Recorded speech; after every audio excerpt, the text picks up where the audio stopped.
I enjoy listening to a lot of Torah lectures on the website TorahInMotion.org, and my favorite of the lecturers is Dr. Mark B. Shapiro. He is a modern Orthodox rabbi and a professor of modern Jewish thought at a Jesuit university in the Northeast.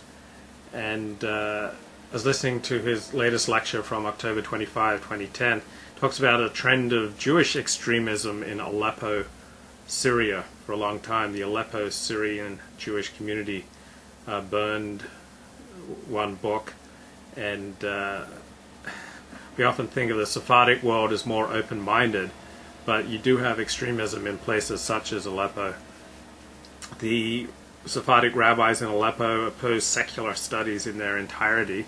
This is very unusual in the Sephardic world. The Sephardic world is usually open to secular studies. And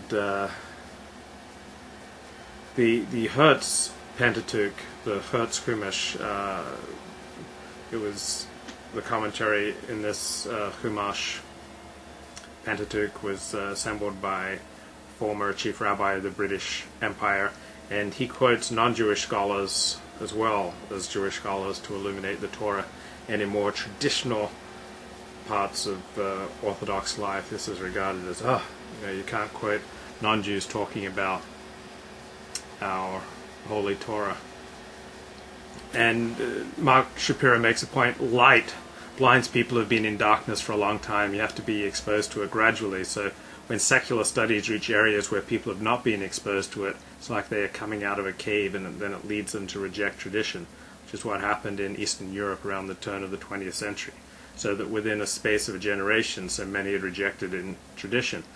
But in Germany, where Shimshon Raphael Hirsch's modern Orthodox system was underway, there's very little attrition from Orthodox Judaism because of secular studies. And Mark Shapiro says you have to train people as to what the outside world has to offer, the good and the bad. Once the French moved into Algeria in the 19th century, very quickly religious Jewish society collapsed. So what happened to Sephardic people when they moved to Israel, such as the Yemenites? In 1948, basically every Yemenite was Sabbath observant. And in 1,000 years that Jews lived in Yemen, you did not have 5 murderers. Now every year in Israel, you have at least 5 Yemenite murderers. So you take people with no exposure to the modern world and then throw them into it, and they can't deal with it.